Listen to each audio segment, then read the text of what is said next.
Bonjour, bienvenue à toi aujourd'hui en ce début de semaine. Bon lundi. Bon lundi si tu recommences à travailler après un temps de vacances et merveilleuses vacances si tu commences aujourd'hui.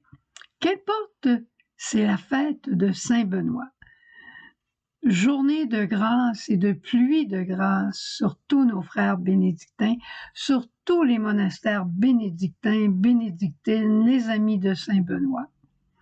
J'ai pensé aujourd'hui te présenter une vidéo, un résumé de la vie de Saint-Benoît et je suis retournée dans mes archives parce que je me souvenais que l'an passé ou l'année avant, j'avais fait une vidéo après avoir écouté moi-même un film sur Saint-Benoît, avoir lu et j'étais enflammée pour ce grand saint, ce patron, copatron de l'Europe aussi.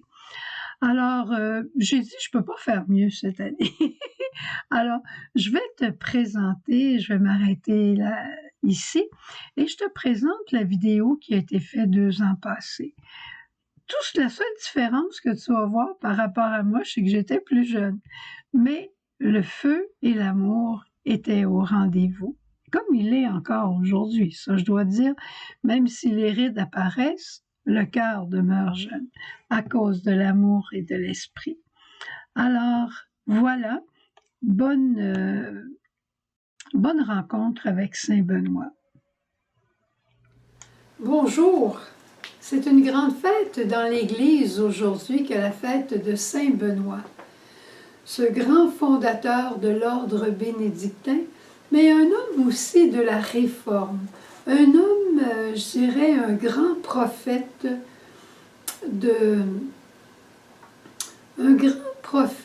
pour la vie spirituelle, mais aussi un grand prophète pour l'équilibre et la culture. C'est ce que je retiens des lectures et de la vidéo que j'ai écoutée sur sa vie. Il est né en 480, donc c'était après la chute de l'Empire romain. On était en pleine décadence en Italie à ce moment-là. Et lui, il désirait protéger toute la culture de Socrate, de Platon, toute la richesse aussi qu'il y avait dans l'Église. Il voulait protéger tout ça, tout en restant ouvert à quelque chose de nouveau. Ses parents, qui étaient fortunés, l'ont envoyé étudier à Rome. Mais là, à Rome, il était en pleine décadence et il a été, je dirais, dégoûté de ce qu'il voyait et ce n'était pas l'idéal de vie que lui avait. Pour lui, c'était plaire à Dieu et à Dieu seul. Alors, ses pensées et son être profond étaient très loin de ce qu'il voyait. Alors, il a décidé de se retirer dans des cavernes à Subiaco. Et là, il est allé pour fuir le monde. Non, pas du tout. Pour se mettre à l'écoute de Dieu. Se mettre à l'écoute de Dieu, voir la pensée de Dieu devant tout ça, pour après revenir dans le monde et apporter quelque chose de nouveau. Quand on se retire dans le silence, que ce soit pour une semaine de retraite, une semaine d'ermitage, on se retire, on refait le point, on refait l'équilibre dans notre vie et après, on revient dans le monde. Alors, c'est ce qu'il a fait. Il est revenu. Des gens se sont groupés autour de lui. Il y a eu des premiers monastères, une douzaine de premiers monastères qui ont été fondés avant le Monte Cassino, qui est considéré comme la maison mère. Mais on dit, est-ce que c'est vrai ou est-ce que c'est une légende? On dit que ceux qui étaient avec Benoît trouvaient sa règle tellement exigeante qu'ils ont voulu l'empoisonner. Mais lui, le sachant, il a simplement béni la nourriture et aucun mal ne lui est arrivé. C'est ce qu'on dit. Alors, il y a des aspects très intéressants de sa règle. Des aspects, tout est intéressant pour un bénédictin, mais pour nous qui ne sommes peut-être pas bénédictins ou bénédictines, il y a des choses merveilleuses qu'on peut garder pour notre propre vie spirituelle. Je pense entre autres à la première partie qui est l'importance de l'écoute et de l'obéissance. Pour Benoît, c'était fondamental d'écouter ce que Dieu veut, de mettre sa volonté propre de côté et de choisir d'obéir. Il disait, il faut renoncer à sa volonté propre, écouter une voix supérieure qui est celle de Dieu et prendre l'arme de l'obéissance pour arriver dans le royaume. Extraordinaire, hein?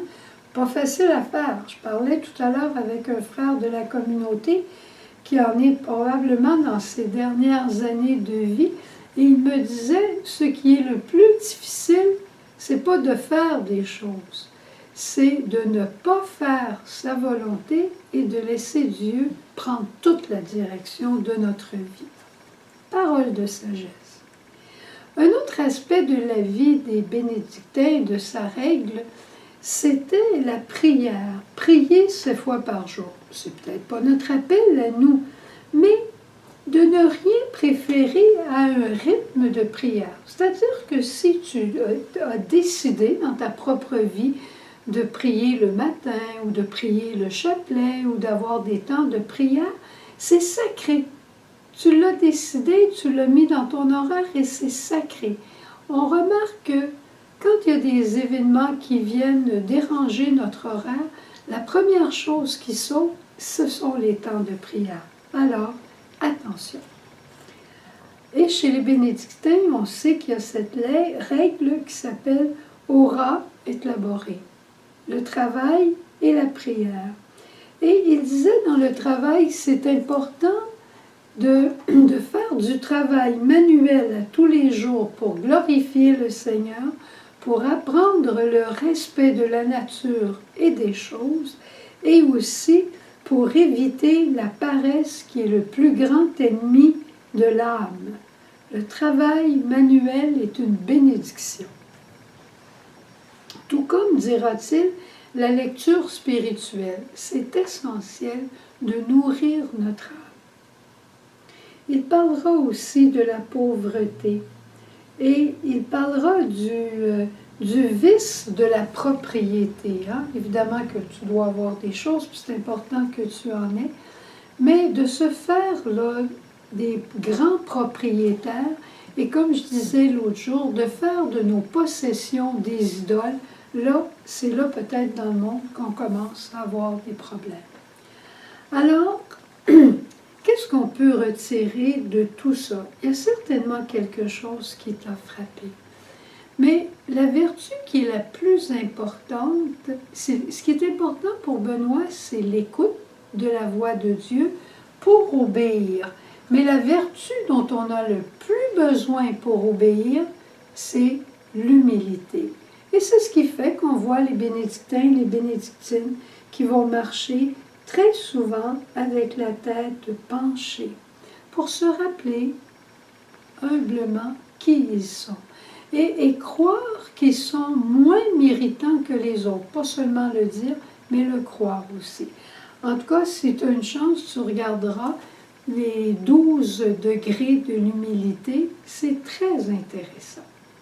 Je te laisse avec ça et je demande à Saint Benoît, pour chacun d'entre nous, pour moi aussi, de nous libérer de toute gouverne de notre vie qui serait différente du plan et du projet que Dieu a sur chacun d'entre nous. J'ai rêvé que tu m'appelais et tu m'appelais et tu as voulu me greffer sur toi pour que je marche dans tes pas.